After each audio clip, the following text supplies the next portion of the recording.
Hello everyone. Hello. You're welcome to the maiden edition of the Asanka Intercultural Food Festival. My name is Redeemer Kofi Dobu. I'm a fine artist, a writer and a jewelry designer, and a participating vendor at this event on its maiden edition. And here with me today, we have Madam Patricia Boamah. She's an entrepreneur, she's a caterer, and a seasoned food preservation expert, and she has a wonderful story to tell us about food preservation and about herself and what she's been doing for the past 5 decades. Madam Patricia Kwaba. Yes. Pume. Boko. How did you begin to preserve food, and what inspired that entire process? The main thing was I was looking for machines and things to buy to process the food. So I was looking for a can sealing machine, an autoclave, and a boiler. And someone came to tell me that there's a machine at the Registrar General they wanted to sell. So I should come and have a look if I can afford it and buy it. And I said, no matter what, I should be able to afford it because this is what I need. Anyway. So I went with him to have a look. And then they said I should try and write an application applying for them and how much I would like to offer for those machines. So I went to have a look and got the letter and sent it to them. And that time I offered 5 million for the machine. Old Ghana city. Old Ghana city. So I offered that and they said, so when am I bringing the money? But the board have to sit down and discuss about it, and if they agree, because there's a lot of interested people who wants to buy it. So I said, all right, then I'll probably give a time like 3 months time. And they said, and then they sat down and they thought about it, and the board said this woman has been supplying schools and shops with pastries already pastries and cakes and things, so we think she is the best person to be given to her. And I said, all right. And they called me back and they said, immediately you finish paying for the factory, we have to get you have to get a place to remove all the machines out of the building because we need the building. And that becomes the most hardest thing for me to do because I didn't know where to put them. So I thought of, then I've got my house, I've got a garage there, a little space, so I'll make a shed and put it under so that the rain will not spoil it. So I went and built more shed in my house and put the machines under. And when I put the machines under, I said, why wait until I finish where to put them before start working? So I'll start working a bit by bit. So I've been making sausage, I've been making bacon, making ham, and making other things. This is in the 80s. Yes. And you're making all these things that most local people wouldn't expect a Ghanaian to be able to produce. Yes. Yeah. So I was sending into Kuala, Kingsway, UTC, multi-store. Kuala? At that time we had Kuala? Yeah, we have Kuala. So I was doing the distributing through them. So later on, I said, then I think I can start. My grandfather is having a land at the industrial area. Why don't I ask him if he can lease it to me or do something about it for me? So I went there, and my grandfather said, I went to ask him, and he said, yes, I can give it to you, the land to you, but I'm not going to give you money, because if I give you money, you will not think of how to get to the place. Even the hard work you've been doing this time, you will not do it anymore, because you think you don't have someone to pay him or her. So I'm thinking of, if I give it to you, what are you going to do to get the factory built? And I said, right now, I'm supplying the sausage and the bacon and doing the meat processing and baking the pastry too. And how I manage to pay for the factory, I can still manage to build the factory. He said, all right, then you can have the land. And I went to see an architect who can put the building of the structure, and he said, all right, he did it. He went to see the land, and he said, oh, this can be done here, this can be done here, this can be done here. I said, you just do it and give it to me. And he did everything and give it. And he said, so the architect said, so how are you going to build this structure with not doing a permanent work? And I said, the work I'm doing is more permanent than even a bank manager or any other person. And he was surprised. He said, why do you say that? I said, I bake pie 1,000 cedis every day and supply to the hospitals. 1,000 pieces of pie on a daily basis. On a daily basis. Supplying to hospitals and shopping malls and retail shops. Yes.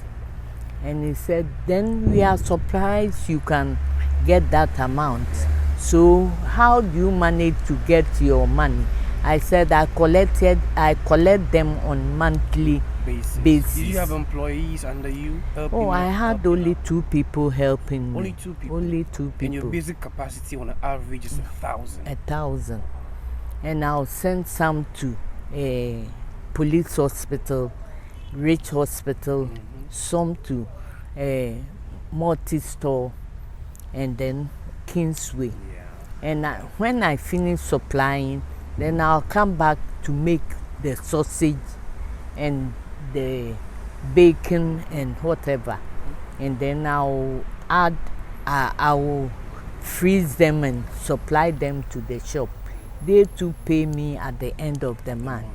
So when I collect the money, I'll buy few things that I need to use for the other work. The production. The production.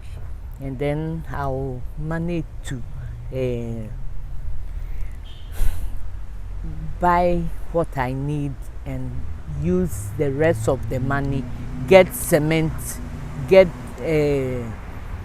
sandstone blocks. And I first look for those who would dig the foundation. They did it. So about 2 months' time, when the Registrar General people came to me that they are coming to have a look how far I've gone with the machines and I said, oh, the machines are in my house, but I'm now building the factory. He said, so where's the factory? Can you take us there? I took them there, and they said, you are almost up to lintel just now, so where do you get the money from?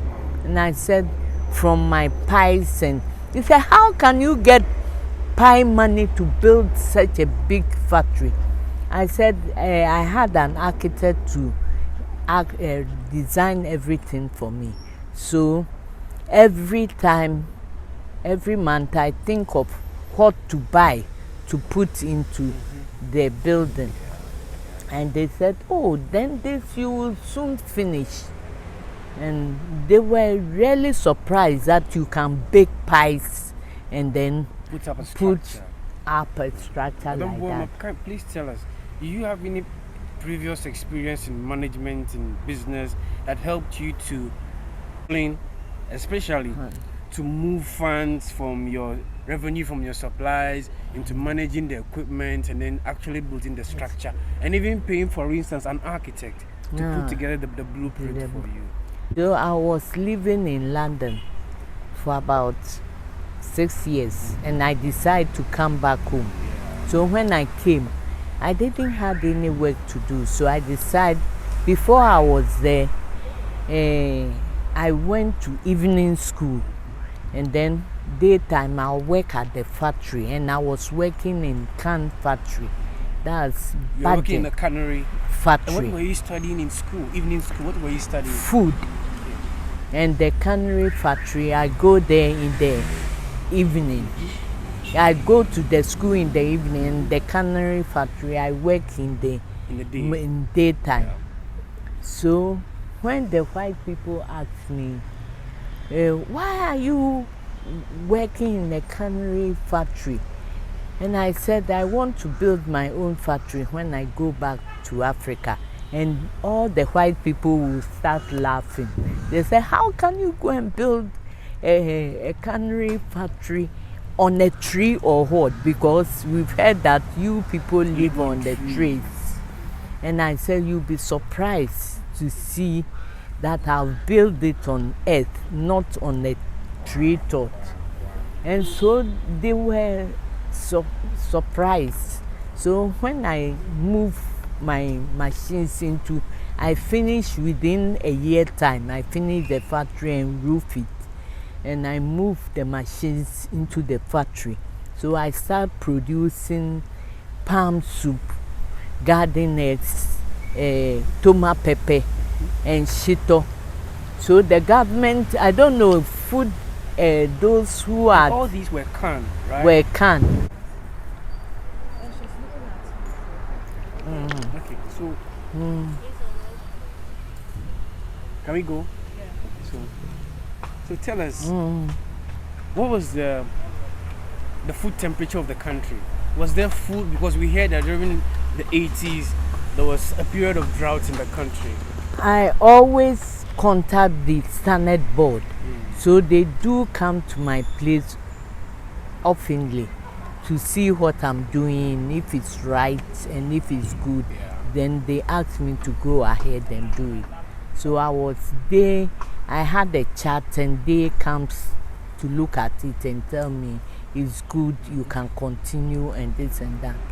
So the small scale industry people get to hear about me and know me, and they came to the factory and they said the government is going to have a trade fair in London, and we wanted to take some of your things, and when you go, you try and convince the Ghanaians there that they can come home and do something and make the country move forward.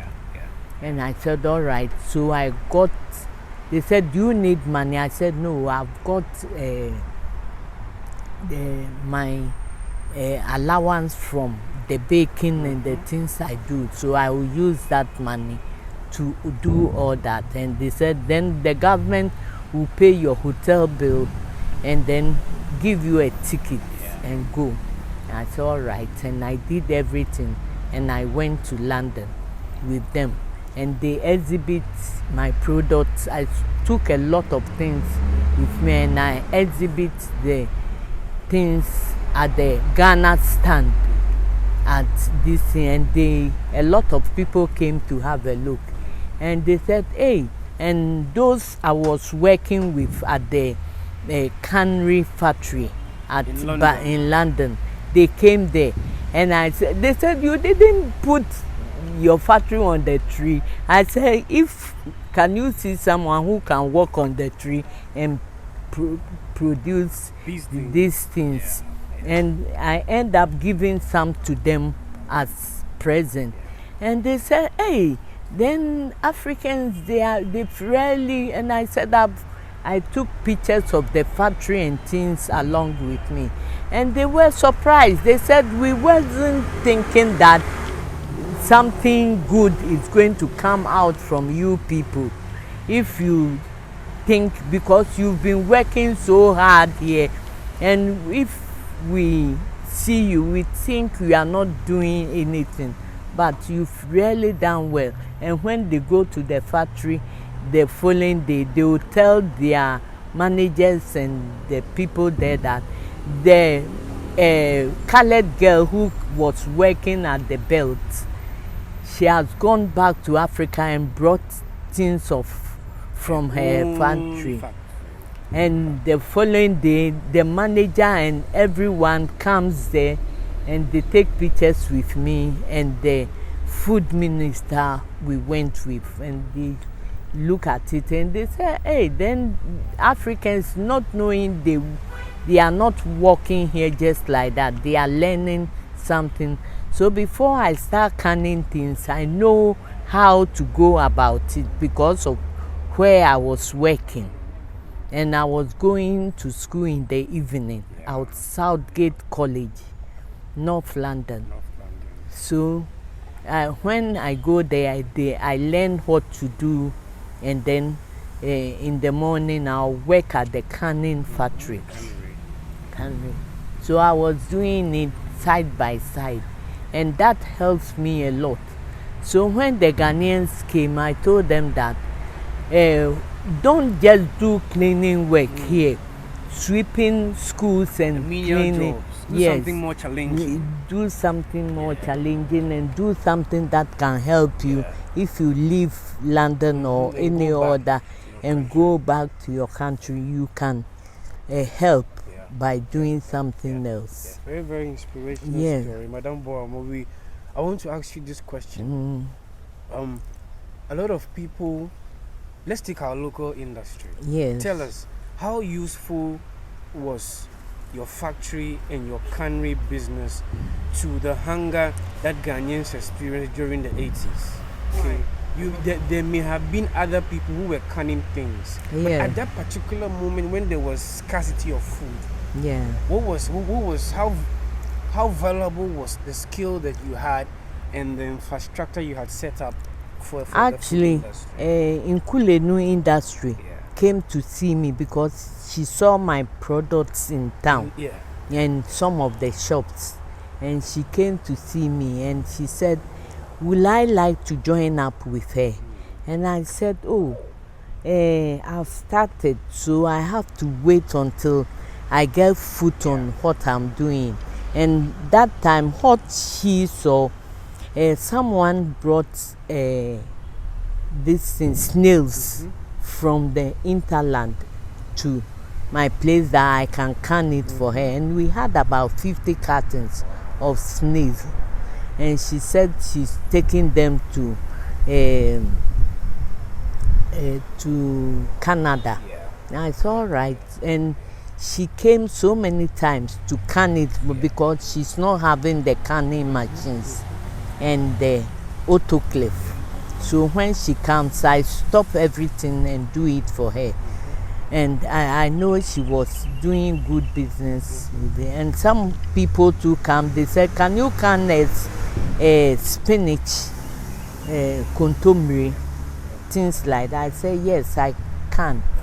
So right now, when the trade fair closed, the Ghanaians there came to see me that, Madam Tasha, can you can your, so that we can just open it and put the gari on top and eat. And I said, I can. And he said, then if you go, please help us. Because by the time we close from school or work and come home, we have nothing to eat. No time to if cook. You said you cook the yo, it will take hours. And I said, I will try. If it can be canned properly, then I'll do it and bring it. And I came. I went to Standard Board and asked them if it can be canned. They said yes. I have to do the experiment and bring it to them, and then they will see how best they can do it. And then I can go ahead. Can you tell us what kind of challenges did you encounter in the canning process? For example, we would like you to highlight on a few food crops or foods or items that were very difficult to can and how you overcame the challenge. And also tell us a little about how challenging it was for you as a woman, as a person venturing into such a business. Okay. And then any other interesting information you would like to share? Actually, the whole plan started when I was in London, because if I go around the machines and ask the white man that, what did you put in this and how are you doing this? And they said, look at the woman who wants to go and build a factory in her hometown. And all the floor, they will be laughing. So you were mocked, you were discriminated mentally? Actually, I got angry because I think you people think it's only you white women can do something. God is able to help we black people to produce something. So whatever you laugh at, I'm going to show you one day that we can do it too. So it became an inspiration to you, to me, to prove them wrong. Yes, so I was surprised when the government said I should go with them with the trade fair. I said, this is really the work of God, because God has really showed these people that there is improvement for us to do. And not I alone, but a lot of Ghanaians in other places, in other countries. They should learn what the country is going through and what they are doing over there. They just go to the factory and work and think of clothes and shoes to buy. And they don't think about, they said, I was talking to one Ghanaian boy. I said he works in that company at the chocolate factory. So I used to ask him, so are you looking at how they mix the chocolate? He said, even if I look, what can I do? With it, I can't do anything. And also, when I look, how can I get the machines to buy, to do all this? And I said, you just look. If you can jot something down, you jot it down. And anytime space open for you to do something, then you know what to do. And the boy laughed and laughed and laughed. They said, look at her. She said we should look at what they are processing so that we can go back to Ghana and do it. So when he came to the fair, and I called him, Asamoah, you see, I was talking to you about the chocolate this thing. You see, I've gone to process this thing. He said, so you did it yourself? I said, yes. He said, oh, then I think there's sense in it for you to tell me to look at what the people are doing and how they are going about. But God has got a way to link you through other things. So the boy was really surprised that I was saying it, and they didn't take me serious to do anything. But they start, now they are marvel of what they see. And I saying it on the factory ground that they should look at it. And I've gone back to Ghana and came back to come to exhibition with the result of. So they start asking me, so where did you get the machines? And where did you, how is the food stuffs? How do you get them? I said, you can get them. You can get everything you want in Ghana. If only you know what you want and not you are in for money. If you know what you want. I was in my house sleeping when someone came to tell me that they are selling the factory. And even Ghanaians who are here are not interested to buy. So the man came to ask me, you coming back from London, there's this factory being sold. Aren't you interested? Nobody is going in to buy. Aren't you interested to go there and then buy it? I said, where can I get money? He said, but if you go and bid for it and see how it goes, but God will help you achieve them. And I said, all right. And I went there, and it came to me too. Even when I told the people that I was working in a factory in London and I've come, and as they are selling those things, I want to buy it and try and do something. And they said, have you got money?